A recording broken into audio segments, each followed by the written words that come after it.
मुसलमान ईमानदार भाइरा आमार सुलाइमान आलाइहिस सालामेर आमले एकटा ऐतिहासिक घटना आछे। नबी सुलाइमान एमन एकटा देशेर मानुषके ईमान आनार सहयोगिता करेछिलेन। ईमानेर दाওয়াত दिया तादेरके ईमानदार बानिয়েছিলেন যারা ছিল সূর্য পূজারী। সূর্যের পূজা করত ওই মানুষগুলো। এমন একটা দেশ ওনার আমলে ছিল। সুলাইমান আলাইহিস সালাম এই দুনিয়ার জমিনে ওনার জীবদ্দশায় একদিন উনি ভ্রমণ করেছেন। যেই দিকে উনি ভ্রমণে যাইতেন তিন ধরনের বাহিনী ওনার থাকত। কয় ধরনের বাহিনী? জবান খুলে কয় ধরন? তিন ধরনের বাহিনী থাকত। পাখি থেকে পাখি কুল এক ধরনের বাহিনী, মানব কুল এক ধরনের বাহিনী, জিন্নাত এক ধরনের বাহিনী। জিন থেকে এক দল, মানুষ থেকে এক দল, পাখি থেকে এক দল। তিন বাহিনী নিয়ে উনি রওনা দিতেন। যেইখানে যাকে প্রয়োজন সেখানে তাকে কাজে লাগাইতেন। কখনো কখনো মরু প্রান্তরে গিয়া যখন উনি ল্যান্ড করতেন বিশ্রাম করার জন্য, তারা তাবু গেড়ে সৈনিকদেরকে নিয়ে যখন বসতেন, বিশাল মরুভূমির মধ্যে পানি কেমনে পাওয়া যাবে ওইখানে তিনি তত্ত্ব বের করতেন একটা পাখির মাধ্যমে। ওই পাখিটার নাম ছিল হুদহুদ পাখি। কি পাখি? হুদহুদ পাখির চোখে আল্লাহ পাক এমন ক্ষমতা, এমন পাওয়ার দান করেছিলেন। পাখিটায় উপরে একটা উড়াল দিয়া চক্কর দিয়া পয়গম্বরের সামনে আসতো। ওগো আল্লাহর নবী, দক্ষিণ দিকে যদি আপনি খোদাই করেন তাহলে এত ফুট নিচে পানির সন্ধান আছে। যদি উত্তর দিকে যান তাহলে এত ফুট নিচে পানি পাওয়া যাবে। পূর্ব পশ্চিম এইভাবে তত্ত্ব পেশ করত। মহান আল্লাহ হুদহুদ পাখির চোখে এমন পাওয়ার দিয়েছেন, পাখিটা উপরে উড়াল দিয়া গুরান দিয়া বলতে পারত কত ফুট নিচে কোন জায়গায় পানি আছে। তার চোখের পাওয়ার কম না বেশি? তবে আফসোসের ব্যাপার, এখানে একটা শিক্ষা আছে আমাদের জন্য। কি শিক্ষা? এই হুদহুদ পাখি জমিনে আবার মাঝে মাঝে শিকারীর জালে বন্দী হয়ে যায়। শিকারীর জালে হুদহুদ পাখি বিশাল চোখের পাওয়ার, তার চোখের পাওয়ারে তারে বাঁচাইতে পারে না। শিকারীর জালে কেন বন্দী হয় প্রশ্ন জাগেনি না জাগে না? যেই পাখিটা উপর থেকে উড়াল দেওয়ার সময় নিচে তাকাইলে পাতালপুরীর খবর বলতে পারে, ওই প্রাণী, ওই পাখিটা শিকারীর জালটা দেখে না কেন? যে জালটা না দেখার কারণ, আল্লাহ তার চোখে তখন ঝাপসা বসায়া দেন। আল্লাহ যখন কারোর পতন চান তখন তার যোগ্যতায় তারে বাঁচাইতে পারে না। সবকিছু দেওয়ার মালিককে। আমরা এখানে যারা আছি, এই পৃথিবীর জমিনে আগমন করার সময় খালি হাতে, দুই আল তিন আল জমিনের মালিক যারা, লক্ষ লক্ষ কোটিপতি যারা আছেন, প্রত্যেকেই আমরা এখানে যারা আছি সব খালি হাতে আসছিলাম, মনে আসেনি? 5 টাকার জন্য দুলাভাইয়ের হুইসে ঘুরতাম, এমন দিন গেছে না? আর এখন কি বাহাদুরি! কত টাকার মালিক, সব কিছু দিয়েছেন কে? এই কথাটাই যারা ক্ষমতা পায়া আল্লাহকে ভুলে যায়, জানিয়া রাখবেন এই জমিন, এই আসমান, সব কিছুর সমস্ত ক্ষমতার মালিক একমাত্র কে? যার ক্ষমতা কখনো কমে না, কমবে না, উনি একমাত্র মালিক। আল্লাহ যাকে মন চায় 5 বছরের জন্য ক্ষমতা দেন, আল্লাহর যাকে মন চান 10 বছরের জন্য দেন। অর্থাৎ যারই যেটা দেন আল্লাহর দেওয়া ভিক্ষা। এই জমিনে কোনো মানুষকে আরো বেশি মেয়াদেরও দিয়েছেন। যত লম্বা মেয়াদেরই হোক না কেন আল্লাহ দেন, কিন্তু আল্লাহ দয়া করে দেন পরীক্ষা করার জন্য। কাউকে আল্লাহ পরীক্ষা করার জন্য দৌলত দিয়া পরীক্ষা করেন, কাউরে আল্লাহ ক্ষমতা দিয়া পরীক্ষা করেন। দৌলত এবং ক্ষমতা পাইয়া যারা বিবেকহীন হয়ে যায়, অন্ধ হয়ে যায়, বিবেকের দরজায় তালা লাগাইয়া দেয়। দুনিয়ার জমিনে বড়কে আর বড় মনে করে না, সম্মান দেয় না। আল্লাহর খাঁটি কিছু বান্দা আছে জমিনে চলাফেরা করে, মহান আল্লাহর দলের লোক তারা, এদেরকে তখন আর কখনো মূল্যায়ন করে না। যখনই এদের সাথে জমিনে আল্লাহর পছন্দের বান্দাদের সাথে যুগে যুগে যখন মানুষ খারাপ আচরণ করেছে, আল্লাহ তখনই ইতিহাস ঘটায়া দিছেন। জমিন আমার, আসমান আমার, আমার ভিক্ষা দেওয়া ক্ষমতা নিয়া আমার দলের মানুষগুলোর সাথে বুঝবি আদরি করা হয়। আল্লাহ পাক তখনই এমন ঘটনা ঘটায় দেন, যোগ্যতায় পতন টেকাতে পারে না, ক্ষমতায় অস্ত্র সৈনিকরা তার ক্ষমতা টেকাইতে পারে না, পতন টেকাইতে পারে না। এমন পতন ঘটান যারা জমিনে বুক ফুলায় ঘুরত, এখন তারা কোথায় জানি কে কোথায় লুকাইছে, খুঁজিয়া পাওয়া যায় না। মুসলমান ইমানদার ভাইয়েরা আমার, ভবিষ্যতের জন্য একদল মানুষ আসবে, জমিন চালাবে। এই জমিনের রাজত্ব করা তো আলেম ওলামাদের উদ্দেশ্য না, মাদ্রাসাওয়ালাদের উদ্দেশ্য না, কোরআনওয়ালাদের উদ্দেশ্য না। কুরআনুল কারীম আল্লাহর কালাম, এই কালামের জিম্মাদারি যারা গ্রহণ করে তারা আল্লাহর দলের লোক হয়ে যায়। এই মানুষগুলোরে দেখা যায় সাধারণ কম দামা কাপড় পিন্দে, কাপড় পরে জমিনের উপরে ঘুরে। কিন্তু জেনে রাখবেন এই মানুষগুলোর দাম আপনার আমার পয়গম্বর বর্ণনা করেছেন। রে আমার মায়ার উম্মত, তালেবে ইলম যখন রাস্তা দিয়ে হাঁটে, আল্লাহর ফেরেশতারা তার পায়ের তলে, পায়ের নিচে পাকা বিছায়া দেয়। ফেরেশতারা তো তার মাথার উপরেও পাকা দিয়ে ছায়া দিতে পারত। আল্লাহর নবী বলেন তালেবে ইলমের পায়ের নিচে পাকা বিছায়া দেয়ার মানে কি? মানেটা খুব ভালো করে বুঝবেন। এর মানে হলো ফেরেশতাদের ডানাগুলো আমার কোরআন পড়নেওয়ালা আল্লাহর দলের লোক যারা হয়ে যায়, ওদের পায়ের ধুলার সমান। মর্যাদাটা বুঝাইছেন? হক্কানি একজন আলেম যদি কোনো গ্রামে, কোনো জনপদে ঢুকে, এই এলাকার সমস্ত মুর্দেগান যার যার কবরে শুয়ে আছে, যদি কোনো আযাব হয় আল্লাহ ঘোষণা দেন, ফেরেশতারা রে, এই জনপদে জমিনের উপরে দামি একজন মানুষ ঢুকছে, যে নাকি আমার দলের লোক। যার যার দলের লোকের এক মায়া মহব্বত আছে না নাই?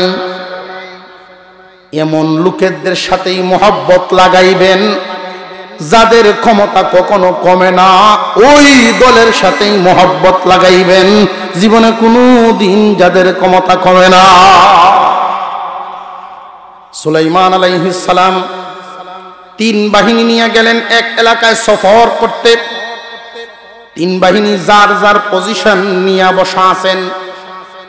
ওই দিনের কাহিনী, ওই দিনের ঘটনাটা, এবং একটা দেশকে যে উনি ইমানদার বানিয়েছিলেন, একটা দেশের পুরা দেশবাসীকে, একটা রাজ্যের মানুষকে উনি ইমানদার বানিয়েছিলেন, সূর্য পূজা থেকে আল্লাহর গোলামিতে লাগাইছিলেন, সেই ইতিহাস।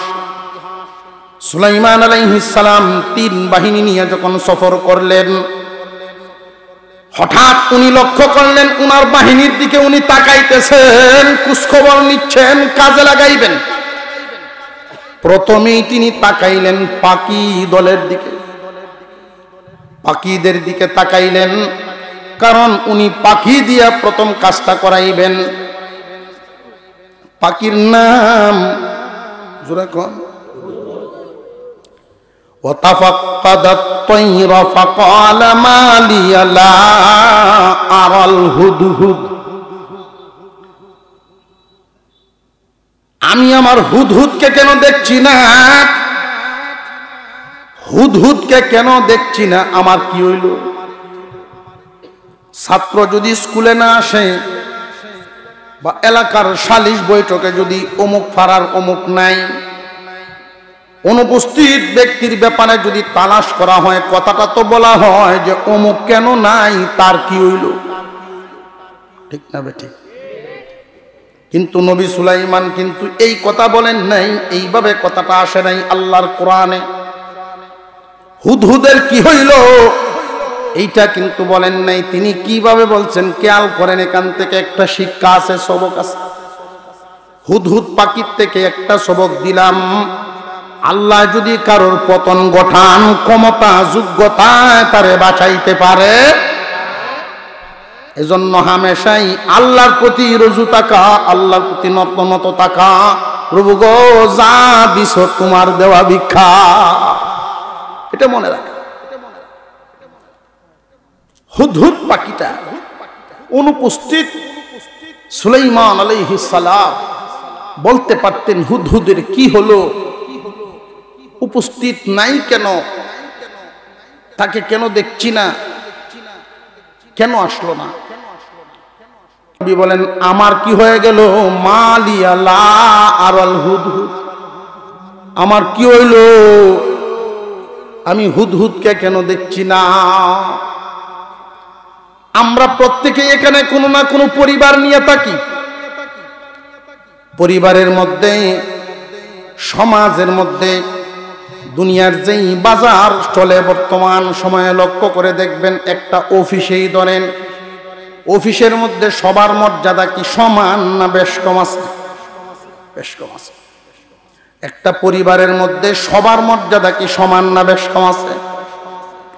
পরিবারের কর্তা হলেন একজন, বাকি সব উনার অধীনস্থ। বিবি স্বামীর হুকুম মানবে, স্বামী বিবির হক আদায় করবে, মা বাবা সন্তানের হক আদায় করবে, সন্তান মা বাবার হক আদায় করবে, মালিক কর্মচারীর হক আদায় করবে, কর্মচারীও মালিকের হক আদায় করবে। জমিনের মধ্যে একজন যদি আর একজনের হক আদায় করে, তাহলে দুনিয়ার জমিনে গন্ডগোল থাকার কথা না। মুসলমান ইমানদার ভাইরা আমার, আমরাও অনেক সময় পরিবারের মধ্যে বড় আফসোসের মধ্যে অনেককে দেখতে পাই, বিবির কাছ থেকে যেই ব্যবহার আশা করেছেন সেই ব্যবহার উনি পান না, সন্তানের কাছ থেকে যেই ব্যবহার আশা করেছেন সেটা উনি পান না। ওই কারণে তিনি আফসোস করেন, হাইরে কি করলাম, কি করলাম, জিন্দিগি কই কাটাইলাম, মনের মতো হইলাম না। ওইখানে আপনি আফসোস করার আগে ভাবতে হবে ওরা আপনার সাথে বিয়াদবি কেন করে, ছোট ভাই বড় ভাইয়ের সাথে বিয়াদবি কেন করে, বিবি স্বামীর সাথে বিয়াদবি কেন করে, কর্মচারী মালিকের কথা কেন শুনবে না, অধীনস্থরা তার উপরস্থদেরকে কেন মানবে না। এখানে একটা কারণ দাঁড়ায়, বড়দেরও ছোটদের প্রতি একটা হক অধিকার আদায়ের বিষয় আছে না নাই? যদি তারাটা তারা আদায় করে, ছোটরা অটোমেটিক বড়রে মানতে বাধ্য। এই জন্য সুলাইমান আলাইহিস সালাম প্রথমেই তিনি নিজের দোষটা তালাশ করা শুরু করে দিলেন। লা আরাল হুদহুদ মালিয়া লা আরাল হুদহুদ, আমার কি হয়ে গেল, অর্থাৎ আমার কোনো কমতি হলো নাকি? হুদহুদ উপস্থিত নাই কেন? কোন জায়গায় গেলে তো আমারে কইয়া যাইত, ছুটি নিত, বইলা যাইত, আমারে যে মানলো না। একটা পাখি একটা মানুষের হুকুম মানা, এটা কি নিজের ক্ষমতায় না আল্লাহর দয়ায়? আমার কি কোনো কমতি হইল নাকি আমার অনুসরণ যে করছে না? সুলাইমান আলাইহিস সালাম এখানে একটা শিক্ষা দিলেন, সবক দিলেন, খুব ভালো করে জেনে রাখবেন। পরের দোষটা তালাশ করবার আগে নিজের দিকে খেয়াল করা। সন্তান যদি মন মতো না হয়, বাবা যেন নিজের দিকে একটু খেয়াল করেন, আমার কি কোনো দায়িত্ব পালনের ত্রুটি হইল কিনা। স্বামী স্ত্রীকে দোষী করার আগে নিজেও যেন তার দিকে একটু নজর করে, আমার কি কোনো হক আদায়ের ত্রুটি হইল কিনা। এই বিষয়গুলো এখানে একটা শিক্ষা। পরের দোষ তালাশ করবার আগে নিজের দোষ তালাশ করো। বাস্তবতাও একটা আছে, আমাদেরকে কেমন ইঙ্গিত দেয় দেখেন। কারোর দিকে যদি একটা আঙুল উঠাই, বাকি আঙুলগুলো কিন্তু আপনার দিকে তিনটে ফিরে রয়েছে। অমুকরে দোষী বানাইবেন, এক আঙ্গুল তুললেন, বাকি তিনটা আপনার দিকে। তিনবার নিজের দিকে তাকাও, এই দোষ তোমার মধ্যে আছে কিনা। আল্লাহ পাক রব্বুল আলামিন এইখানে আমাদেরকে সবক দিলেন। সবক হইল কয়টা? দুইটা। হুদহুদ পাখির মাধ্যমে এক এক আয়াতে অনেকগুলো সবক, সব দিলে বাড়িতে নিতে পারতেন না। এক নাম্বার দিলাম, আল্লাহ যদি পতন ঘটান যোগ্যতায় বাঁচাইতে পারে না। আল্লাহ যদি টিকায়া না রাখেন, কেউ টিকায়া রাখতে পারে না। সুখের এত পাওয়ারেও তারে পতন টেকাতে পারে না।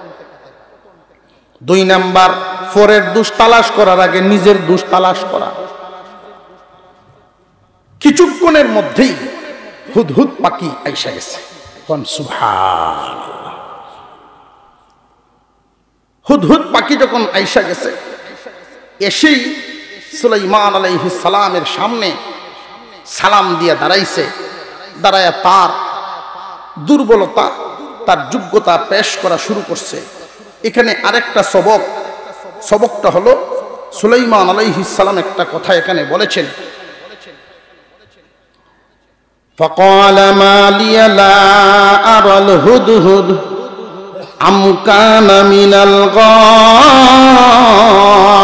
الغائبين لأعذبنه عذابا شديدا أو لأذبحنه أو ليأتيني بسلطان مبين।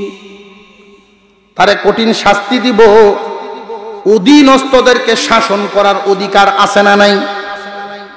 অধীনস্থ যারা, এদের উপরে শাসন পরিচালনার বিধিবিধান মতে পরিচালনা করার অধিকার আছে। বিবিকে শাসন করতে পারবে তার স্বামী, নিয়ম মতো বিধান মতো শাসন করার অধিকার আছে না নাই? ছাত্রকে একজন শিক্ষক বিধান মতো শাসন করার অধিকার রাখেন। অধীনস্থ যারা আছে, শুধু মানুষ না, প্রাণীদেরকেও শাসন করার অধিকার আছে। বেশি বুজুর্গি দেখাইতে গিয়া যদি মনে করে না বুবা প্রাণী সইতাম না, বুবা প্রাণী সইতাম না, আরেকজনের ক্ষেত মুখ লাগাই দিছে, ধান খাইতেছে। আরেকজনের ক্ষেতে যখন ধান খায়, এই সময় যদি বুবা প্রাণীর প্রতি দরদি হইয়া দূর থেকে যদি হয়, ও গরু খাই না যায়, গরু খাই না যায়, শুনবনি গরু না, এই সময় তার তাবিজ দেওয়ান লাগবে। আস্তে করে মুখে একটা বাড়ি দেন, সে যেন খাওয়া বন্ধ করে দেয়। এই শাসনটারও একটা পরিমাণ আছে, পরিমাপ আছে, বিধান মতো শাসনটা চালাইতে হবে। এর মানে এই না বউয়ের সাথে ঝগড়া করিয়া গোয়াল গরুকে গরু ফিরাইবে, ওইটা আবার জুলুম, বুবা প্রাণীর উপরে জুলুম। অনেক ফরহেজগার এরকম আছে। একজনে জিজ্ঞাসা, ভাই নামাজ পড়েন? কয় না, ফাঁক রাখতাম পারি না শরীর। শরীর ফাঁক রাখবেন আজকাল, এটা কোনো বিষয় হইল? হাওড়া বন্দরে কাজ কাম করি, কেমনে রাখতাম? হাওড়া বন্দরে কাজ কাম করেন, পেশাব করেন, মাটি নাই হাওড়া, কার ক্ষেতের মাটি দেখে লইতাম। কিরম ফরহেজগারের লাভ আছে? এক জমিন থেকে যদি একটা মাটির চাক্কা লই, পেশাব করে তো গুলো হলে হাঁটতে থাকবো, হাইটে হাইটে আরেকজনের খেতনে হলাই দিব, আল্লাহর কাছে কি জবাব দিত? কেমন করে আজকাল আল্লাহ বুঝবে এর লেগে না মুতে মানি হইল না।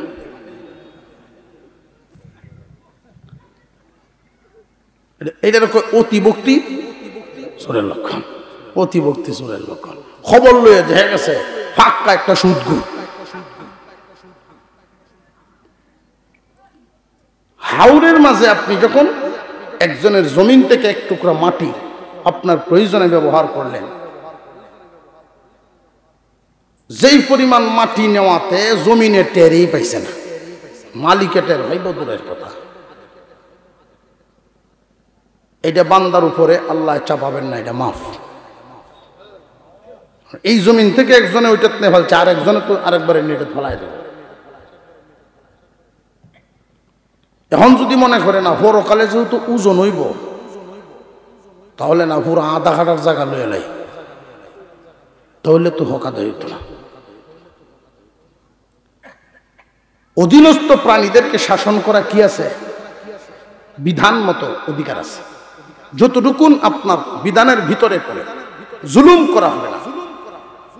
সুলাইমান আলাইহিস সালাম বলেন, আমি তারে শাসন করব, জবাইও করতে পারি, কিন্তু যদি উপযুক্ত কারণ দর্শায় দেয়, সে যে উপস্থিত নাই, কে নাই, হুদহুদ পাখি নাই, সে যে নাই, কারণটা কি? উপযুক্ত কারণ যদি সে পেশ করতে পারে তাহলে শাসন করা যাবে না। এজন্য ছেলে আপনার কথা শুনছে না, বিবি আপনার কথা শুনছে না, হাওড় থেকে আসছেন ফেরো খিদা, আয়া দেখছেন ভাত হইছে না, তো কোন বাপের বাড়ি গেছলে তো কইও যদি আতের ফলা লইয়া ধুম বাড়ি শুরু হল। আল্লাহ পাক ওই শিক্ষাটা এখানে দিচ্ছেন সুলাইমান নবীর কথার মাধ্যমে। আগে কারণ শুনো। এমনও তো হতে পারে তুমি হাওরে যাওয়ার পর তোমার বিবি হঠাৎ পেটে ব্যথায় আক্রান্ত হয়েছেন, পড়ে গেছে, পেট ব্যথায় পড়ে রয়েছেন, কোন রকম এখন মাত্র ওইটা দাঁড়াইছেন, এখন তুমি আইছো, কারণটা জিজ্ঞাসা করো, কেন রান্না হলো না, ছেলে তোমার কথা কেন শুনলো না, কর্মচারী কেন তোমার হুকুম মানলো না, কারণ শুনো। কারণ শুনে যদি তোমার যুক্তিযুক্ত মনে হয় তাহলে মাফ, আর যদি যুক্তিযুক্ত মনে না হয় তাহলে বিধান মতো শাসন করার অধিকার আছে। কথা কয়টা হইল? তিনটে। এক নম্বরে ক্ষমতায় মানুষরে বাঁচাইতে পারে না, যদি না বাঁচায় আল্লাহ। দুই নম্বরে পরের দুষ্টা দরবার আগে নিজের দিকে তালাশ করা। তিন নাম্বার কারোর উপরে শাসন চালানোর আগে দুষ্টা কেন করলো কেন না আগে জানা। কারণ যদি হওয়া যায় শাসন করণ যাইত। হুদহুদ পাখি সুলাইমান আলাইহিস সালামের সামনে কিছুক্ষণের ভিতরেই হাজির হয়ে গেছে। ফামাকাসা গায়রা বাঈদিন ফাকালা আহাত্তু বিমা লাম তুহিত বিহি ওয়াজিতুকা মিন সাবা সাবাইন বিনাবাইন ইয়াকিন ইন্নী ওয়াজাদতু ইমরাআতান তামলিকুহুম ওয়া উতিয়াত মিন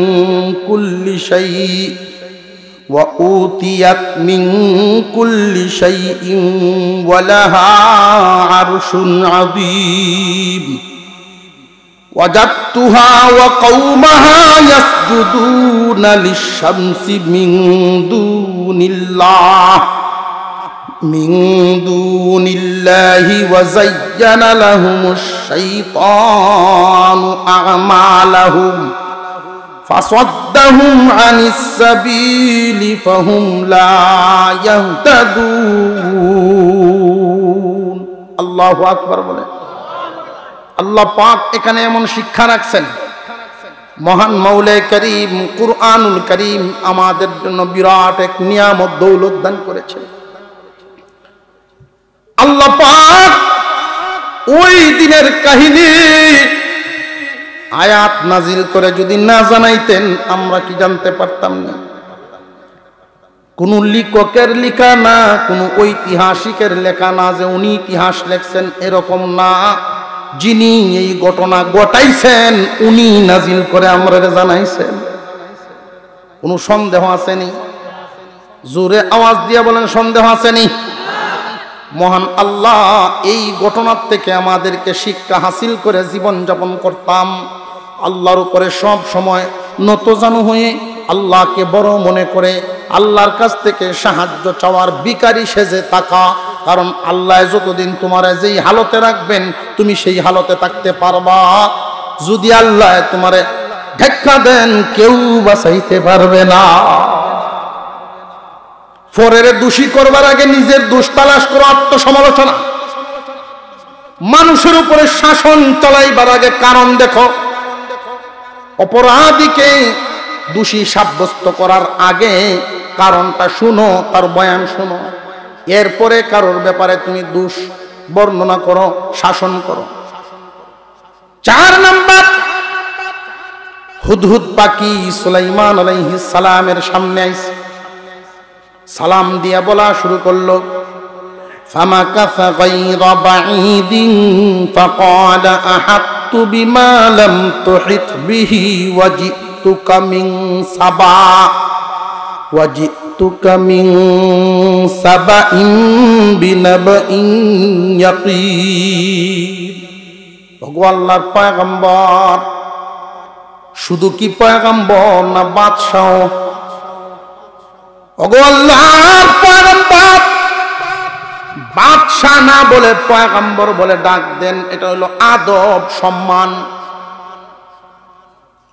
বাদশার সম্মান বেশি না পয়গম্বরের সম্মান বেশি? বলেন আল্লাহু আকবার। মুসলমান ইমানদার ভাইরা আমার, হুদহুদ পাখিটায় বলে, ওগো আল্লাহর নবী, আমি আমার স্বজাতি আর একটা হুদহুদের সাথে উড়তে উড়তে উড়তে উড়তে উড়তে উড়তে এমন একটা দেশে চলে গেলাম যেইখানে গিয়া আশ্চর্য কিছু দেখতে পেলাম। এই কারণে আমি আমার নির্দিষ্ট সময়ের ভিতরে হাজির হতে পারলাম না। ওগো আল্লাহর নবী, এমন একটা দেশের সংবাদ আনলাম যেই দেশের খবর আপনি জানেন না গো নবী। এইখানে একটা কথা, এই জমিনে অনেক মানুষ আছে নবীগণকে নবীকে আলেমুল গায়ব মনে করে। এমন কি পীরের ভক্ত, অন্ধ ভক্ত এমন কিছু আছে যে আমি বাড়িতে আছি, দোকানও আছি, আমার পীর বাবা ওইখান থেকেই বলতে পারে আমি কোন জায়গা কি করি না করি। মনে মনে আলিমুল গায়ব ধারণা করে অনেককে। খুব সাবধান। সব ক্ষমতার, সমস্ত ইলম, সমস্ত কিছু জানেন ক্ষমতার মালিক একমাত্র কে? একটা পাখি, বুবা একটা পাখি সেটাই বুঝে, তুমি মানুষ বুঝো না। পাখিটাই কয় নবীর কাছে, ওগো আল্লাহর নবী, এমন একটা দেশের সংবাদ নিয়ে আসলাম যেই দেশের খবর আপনি জানেন না, যেই দেশের খবর আপনার কাছে নাই। এমন একটা দেশ, মাঠ ভরা ফসল, নদী ভরা মাছ, বাগান ভরা ফল, এমন একটা উন্নত মানের দেশ যেই দেশে অভাব বলতে কোনো কিছুই নাই। মহান আল্লাহ পাক ওই দেশটাকে আল্লাহর নিয়ামত দিয়া ভরপুর করে দিয়েছেন। ওই দেশটার নাম হলো সাবা। সাবা নামক দেশ। ওই দেশের অবস্থা আমি দেখে দেখে আশ্চর্য হয়ে এরপরে সব খোঁজখবর নিয়েই আপনার কাছে আসলাম। ওগো আল্লাহর নবী, আপনি তো শুধু বাদশা নন, আল্লাহ পাকের একজন পয়গম্বর। মহান আল্লাহ আপনাকে যেই মিশন দিয়া পাঠিয়েছেন ওইটার সাথে সংযোগ আছে, প্রয়োজন আছে। এই জন্যই আমি আমার সময় সেখানে ব্যয় করেছি। যেইখানে সময় ব্যয় করাটা এটা আপনারই কাজে লাগবে। সুলাইমান আলাইহিস সালাম যখন শুনলেন গুরুত্বপূর্ণ কথাগুলো, তার এই সময়টা সেখানে যে ব্যয় করছে, সময় মতো দরবারে হাজির হতে পারে নাই, সে তো অন্যায় করে নাই, আমার কাজেই সময় লাগাইছে। দেশের তত্ত্ব বর্ণনা করে নবী, সাবা নামক দেশ। ওই দেশটা পরিচালনার দায়িত্ব পালন করে একজন মহিলা। ওই মহিলার নাম, প্রসিদ্ধ একটা নাম হলো রানী বিলকিস। বিলকিস নামক একজন রানী ওই দেশের রাজত্ব করে। আল্লাহ পাক তারে এমন দেওয়া দিছেন গো নবী, কোনো কিছুর অভাব নাই। এমন দেওয়া দিছেন, কোনো কিছুর অভাব নাই। তৎকালীন জামানায় একটা দেশ চালাইতে যা যা লাগে সবকিছুই তার দেশে আছে। আমাদের বর্তমান দুনিয়াতে যারা স্বয়ং সম্পন্ন বলে দাবি করে, আমরা স্বয়ং সম্পন্ন, এরপরেও পৃথিবীর সব দেশগুলোই কোনো না কোনো ত্রুটি বিচ্যুতির মধ্যে আছে, পূরণ করে আরেক দেশ থেকে নিয়ে। এক দেশে এক বিষয় অনেক বেশি আছে, একটা নিয়ামত, একটা সম্পদ, আরেক দেশে আরেক সম্পদ বেশি আছে, ওরা ওইটা তারারে দেয়, তারারটা এরা নেয়। কিন্তু রানী বিলকিসের যেই দেশটা, মহান আল্লাহ তাদেরকে যেই নিয়ামত দান করেছেন, মহান আল্লাহ উল্লেখই করে দিলেন ওই দিনের পাখির কথা। ইন্নী ওয়াজাদতুম রাআতান তামলিকুহুম ইন্নী ওয়াজাদতুম রাআতান তামলিকুহুম ওয়া উতিয়াত মিন কুল্লি শাইইন ওয়া লাহা আরশুন আযীম। ওয়া উতিয়াত মিন কুল্লি শাই, তারে আল্লাহ সব কিছুই দিছেন। সব কিছুর মানে হলো তৎকালীন জামানায় একটা দেশ চালাইতে যা যা লাগে কোনো কিছুর অভাব তার ছিল না। সমস্ত কিছুই আল্লাহ তারে দান করেছেন। রানীর নাম বিলকিস, দেশটার নাম সাবা, নিয়ামতে ভরপুর, কোনো অভাবই না, উন্নত। কিন্তু সেই দেশে নবী, ওই রানীর এমন একটা স্বতন্ত্র জিনিস আছে যেটা পৃথিবীর কোনো রাজা বাদশার নাই। সেটা কি? ওয়ালাহা আরশুন আযীম, তার একটা সিংহাসন আছে, যেই সিংহাসনের মতো কোনো সিংহাসন আমি হুদহুদ জীবনে দেখছি না। এমন একটা সিংহাসন দেখেছি ৮০ হাত লম্বা, ৪০ হাত প্রশস্ত, জমিন থেকে ৩০ হাত উঁচা, লম্বা কতখান জামডি মারছে, লম্বা হইল ৮০ হাত, প্রশস্ত ৪০ হাত, জমিন থেকে ৩০ হাত উঁচা। আপনারা নিয়ে আবার মনে মনে ভাবেন না জানি বেডি কত মোটা। এটা আসলে বেডি মুডার জন্য এই সিংহাসন না, বরত্ব বোঝানোর জন্য।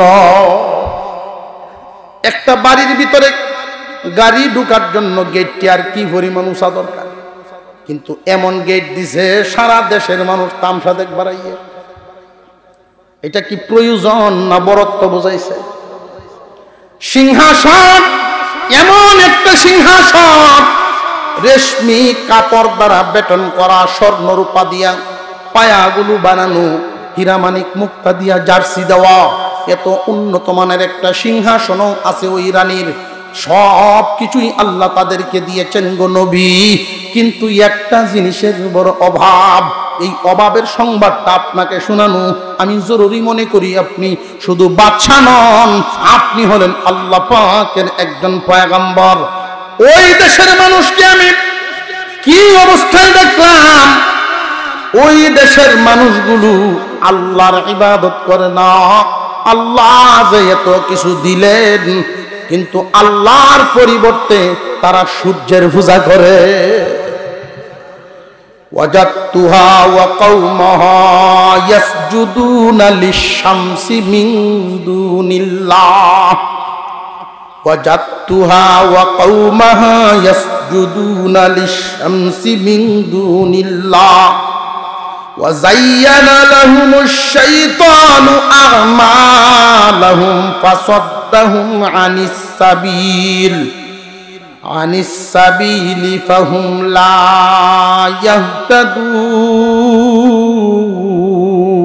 يهتدون। শয়তানে এমন ভাবে এদের মাথা মগজ খাইছে গো নবী। এই জমিনের মধ্যে যারা বেদাত করে, এই বেদাতকে কিন্তু তারা ভালো মনে করিয়াই করে, সওয়াবের নিয়তেই করে, কিন্তু বেদাত হওয়ার কারণে আল্লাহর কাছে কবুল না। হারাম করে যারা, এদের চাইতেও বেদাতিরা নিকৃষ্ট। কেন জানেননি? হারাম যখন মানুষে বুঝবো না হারাম কাজ আর করা যাবে না, হারাম কাজ গুনাহ, তওবা করে ফিরে আইব, কিন্তু বেদাত থেকে কখনো তওবা করে ফিরে আসে না, কারণ বেদাতরে সে গুনাহ মনে করে না। সূর্যের পূজা কি নেকি না গুনাহ? জবান খুলে কোন নেকি না গুনাহ?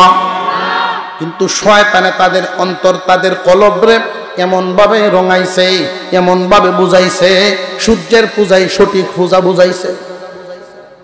সূর্যের পূজার থেকে ওরা কখনো ফিরবে না, তাদের অন্তরকে সুশোভিত করে দিয়েছে।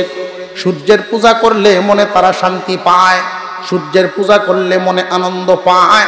তারা মনে করে পৃথিবীর জমিনে জন্মের পরে যা দেখলাম, সূর্য হইল সবচেয়ে শক্তিশালী, সুতরাং সূর্যই আমাদের পালনেওয়ালা।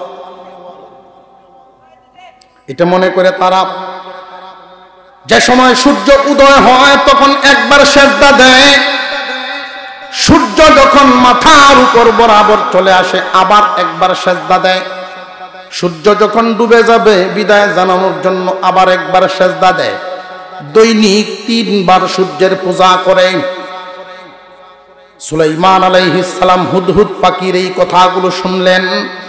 দেশটার নাম সাবা, রানীর নাম বিলকিস। দেশটা কি অভাবী না উন্নত? এই দেশে কোনো কিছুর অভাব নাই। তৎকালীন জমানায় দেশ চালাইতে যা লাগে, ওয়া উতিয়াত মিন কুল্লি শাই, সব কিছুই আল্লাহ তারে দান করেছিলেন। শুধু তা না, ওয়ালাহা আরশুন আযীম, বিশাল এক সম্মানী মর্যাদার এক বিরাট বড় চেয়ারও আছে, সিংহাসন। এই দেশের মানুষ আল্লাহর পরিবর্তে সূর্যের পূজা করে। ওরা জানে না, বুঝে না। শয়তান এই সূর্য পূজার এই আসল বুঝাইয়া ওরা এইখানেই রাখছে। ওগো আল্লাহর নবী, আপনি পয়গম্বরের দায়িত্ব পালন করেন, আপনি পয়গম্বরী দায়িত্ব পালন করে ওদেরকে চিনায় দেন যে না রে, সূর্য আসল না, সূর্যরে যিনি বানাইছেন উনি হইলেন আসল।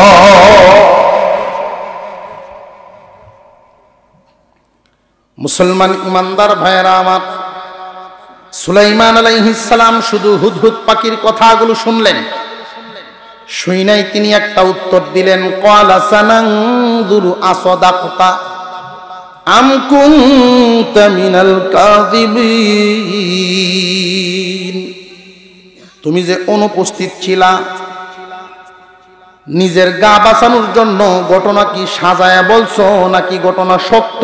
আমি এখনই পরীক্ষা করে ফেলবো, আমি এখনই পরীক্ষা করব, নিজে বাঁচার জন্য বলছো নাকি ঘটনা সত্য। চিঠি একটা লিখলেন, দাওয়াতনামা। আল্লাহর পয়গম্বর সুলাইমান আলাইহিস সালাম ঈমানের দাওয়াত দিলেন, দাওয়াতনামায় চিঠি লিখলেন।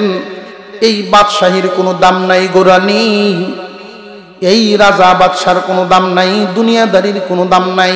ঈমান আনো, সূর্য বানাইছেন যিনি, তোমার আমার রব হলেন তিনি। আমি আল্লাহর নবী সুলাইমান দাওয়াত দিলাম, রহমানুর রহিম আল্লাহর নামে চিঠি পাঠাইলাম।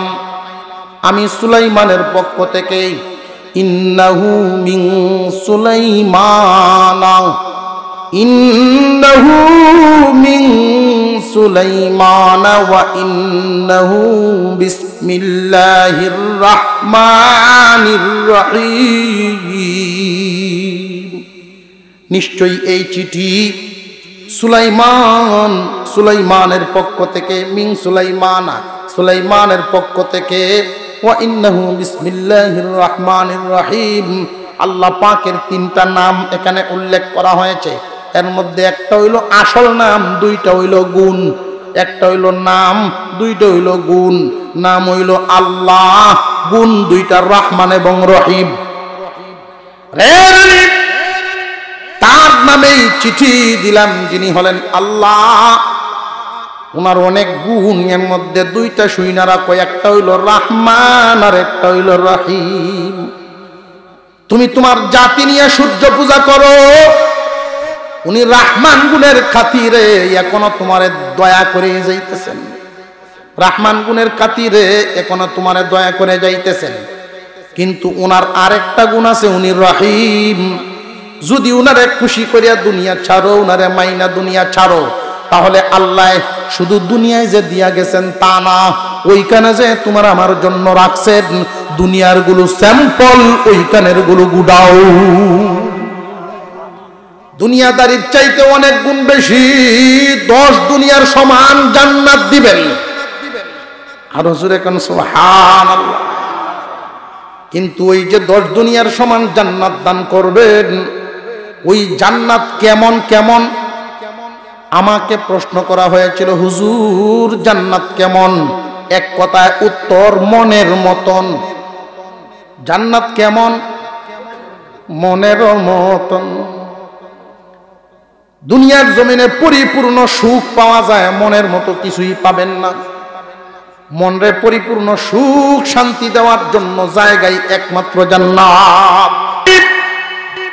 দুনিয়ার জমিনে দিছেন আল্লাহ রহমান নামের খাতিরে, কিন্তু আখিরাতে যে দিবেন উনি রহিম হবেন।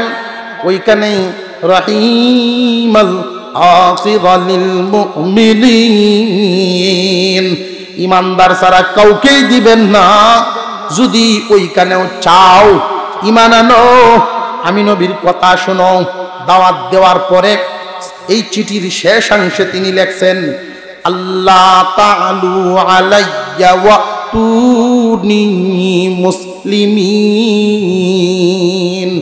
সাবধান, আমার বিরুদ্ধে অবস্থান নেওয়ার চেষ্টা করবা না, চিন্তাও করবা না। আমার বিরুদ্ধাচরণ করার চিন্তা ভাবনাও করবা না, বরং আত্মসমর্পণ করো। এই আসমান জমিনের মালিককে, এই জমিনে আল্লাহর দলের লোক কারা? ইমানদার যারা, ইমানদার মুমিনরা এই জমিনের প্রতিনিধি হবে। আল্লাহর জমিন, জমিনের মালিকানা ইমানদার মুমিনের। আল্লাহ যার, সবই তো আল্লাহর, সবই তো তার। আল্লাহ আমাদের, কাফেররা তো কোনো আল্লাহ নাই, নাস্তিকের কোনো আল্লাহ নাই। যারা আল্লাহ মানে না তাদের কি আল্লাহ আছে নাকি? আল্লাহ আমাদের, আল্লাহর সবকিছুই আমাদের। সুতরাং আমাদের জমিনে যদি বিধর্মীদের থাকতে হয়, তাহলে এখানে 3টা চুক্তি হয়, 3টা কথা হয় এদের সাথে। 1 নাম্বার, আসো দিনের ছায়া তলে চলে আসো, তাহলে তুমি আমি সব ইমানদার সমান। ইমান গ্রহণ করো, আল্লাহর দিন গ্রহণ করো, তোমার আমার কোনো ভেদাভেদ নাই, লাল কালায় ব্যবধান নাই, উষা নিশায় ব্যবধান নাই, গুলামে মালিকে কোনো ব্যবধান নাই। যদি ইমানদার হয় সব সমান। নামাজের কাতারে কোনো বেশ কম আছে না। ধনী গরিব একসাথে পারবো নি, না দাঁড়াইতে পারেনি, না পারে না। গরিব দেখে কি ফিসের কাতারও দিবনি। সব জমিনে বসবাস করবে, আইন কানুন নিয়ম নীতি সব সবার জন্য সমান। আসো 1 নাম্বার ইমান আনো। যদি ইমান না আনো, তাহলে এই জমিনের মালিক আল্লাহ আর আমাদের আল্লাহ। যেহেতু আমাদের আল্লাহ, আমরা এই জমিনের মালিকানা করব, রাজত্ব করব জমিনে। এই আল্লাহর বান্দাদেরকে খাজনা দিয়ে আল্লাহর জমিনে থাকতে হবে। আল্লাহর আইন মানো, নইলে খাজনা দাও। যদি এই 2টার কোনটাই মানো না, তাহলে তরবারি আর খুশের ভিতরে থাকবে না, বেরিয়ে যাবে, যুদ্ধ হবে। এই 3 নাম্বার প্রস্তাব দেওয়া হয়। এই 3টা কথা বলার পরে শেষ পর্যায়ে তিনি বইলা দিলেন, আল্লাহ তাআলু আলাইয়া, সাবধান, সাবধান করে দিলেন, আমার বিরুদ্ধে অবস্থান নেওয়ার দুঃসাহস করবা না, আমার সাথে যুদ্ধ করার মতো দুঃসাহস করো না। কারণ আমার পক্ষ থেকে শুধু দাওয়াতটা দেই নাই, সাথে নাম আছে কার? এই জমিনে চেয়ারওয়ালা ক্ষমতাওয়ালাদের ক্ষমতাও আছে, আল্লাহওয়ালাদেরও ক্ষমতা আছে। আল্লাহওয়ালাদের ক্ষমতা, আমরা তো যোগাযোগ করি মোবাইলের মাধ্যমে দেশ বিদেশে। এমনও আল্লাহওয়ালা জমিনে ছিলেন, চোখ বন্ধ করে দেশ বিদেশে কথা বলে ফেলছেন, দেশ বিদেশের খবর লয়ে লাইছেন চোখ বন্ধ করে। উনার রাজত্বের সীমানা কত! আল্লাহু আকবার বলেন। রানী বিলকিস চিঠি পাইছে, চিঠিটা হুদহুদ পাখিকে দিয়া সুলাইমান নবী বললেন, নাও চিঠি লইয়া যাও, আমি এখনই পরীক্ষা করে বলবো এতক্ষণ পর্যন্ত তুমি যা বলছো ওই কথাগুলো নিজে ভিত বাঁচাইবার জন্য নাকি সত্যি এমন কোন ঘটনা ঘটছে। চিঠি যে লইয়া যাইবা সত্যি যদি বইলা থাকো তাহলে তো আছে। রানী যদিও সূর্য পূজারী, একটা দেশের তো প্রধান, তার সম্মান রক্ষা করে এই চিঠি দিবা। এই চিঠি দিয়া তার সামনে এমন কোনো ভাব দেখায় না, চিঠিটা দিয়া দূরে গিয়া দাঁড়ায়া অবস্থান নিয়ে দেখবা এই চিঠির প্রভাব তাদের মধ্যে কি পড়ে, তাদের আলাপাচুল আলোচনা সিদ্ধান্ত কি হয়। চিঠি দিয়া এমন ভাব দেখায় না যে তুমি নবী সুলাইমানের দরবার থেকে গেছো। একটা বাপ আছে বড়োর সাথে, দেখবেন চেয়ারম্যানের সাথে যে চলে 3 চেয়ারম্যানের শক্তি হে শৈল এমপির সাথে যে চলে, এমপি টাইনে মানুষ যারা তাকে সাথী ধরে রাখে এডে করে, হেরা শৈল মন্ত্রীর ভাবা।